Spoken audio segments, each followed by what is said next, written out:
Today my intention is to take a very tiny product and make it massive. When I say massive, you'll see for yourself in the end results. So here's our product, very tiny little 1-inch vial. And by placing this in the right place, you'll see how it takes on a life of its own. How do I do this? I'm going to take you through all the elements to create this illusion. And this illusion is exactly what it is, an illusion. This will be our background, part of our background. Just some rocks picked up from Nantasket Beach. We're going to have an horizon line with mountains and so forth. And the idea is to put this again to make it massive. We're going to have a background that's porous. My intention is to make smoke come through this background, to give a sense of steam or heat. Here's our smoke machine. We'll be using this to create the smoke. This is a strong sun to come over the background so as to give a sense of sunlight and warmth. Black matte so as to give that sense of a smooth transition where the sun is coming over the mountain. So why am I doing all of this? Well, I find that Photoshop is fine and everything. I love Photoshop, I use it all day long.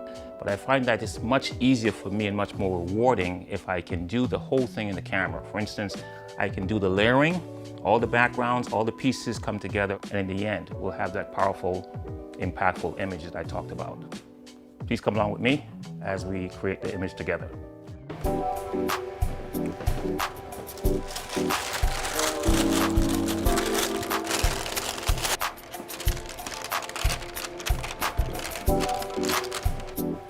Okay, we got the sun up. At this point, I'm going to put the background up. This is that matte black background we talked about. Since we need to skim over the rocks to give it some nice warmth, we're going to have to add another where the actual sun is going to be. So at this point, we'll take a look in the general area where we're going to put the horizon. And at this point, we'll add the horizon.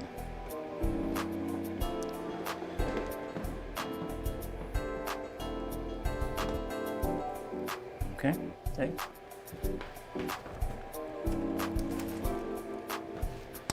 At this point, we're going to add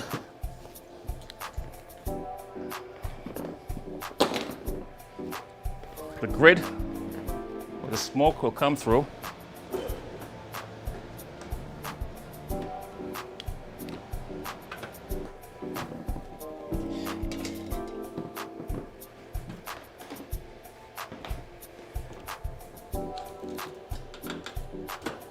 And then we're going to add some rocks.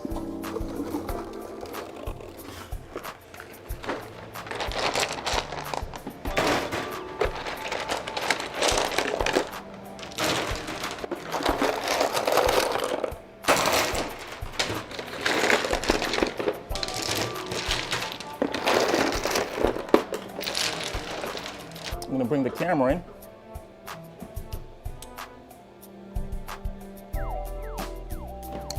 And now I'll bring a little product in.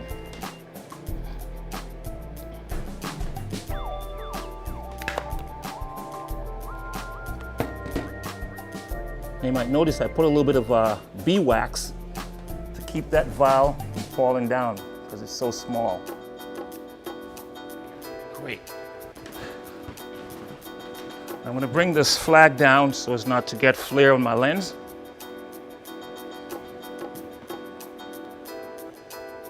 At this point, I'm going to do a quick test shot to see where we are, and we'll tweak from there.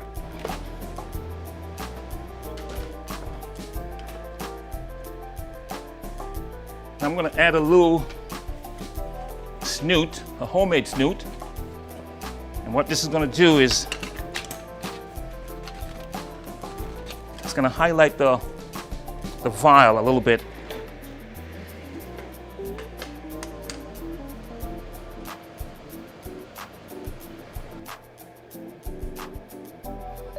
So right now, in this area, it's getting a little bright.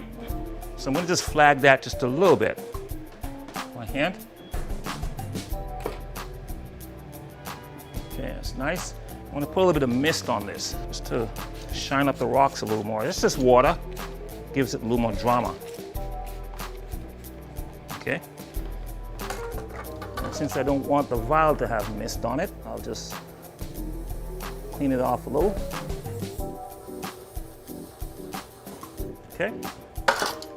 And now I'll go ahead and do some smoke. So before I do the smoke, since I'm going to need 2 hands here, I'm going to use this as opposed to my hand the last time and skim this. Okay, that's good to go. And I'm going to put a little smoke on this and add some drama. That might do it. Just one more. We'll head over to the computer and just do a quick evaluation of what we got.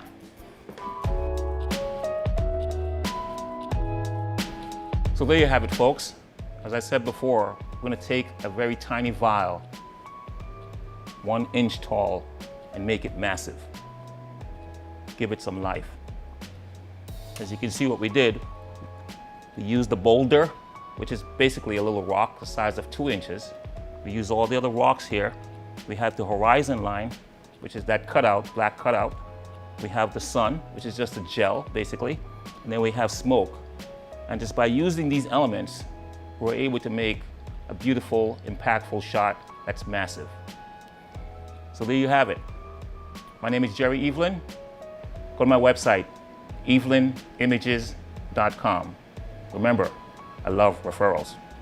Thank you.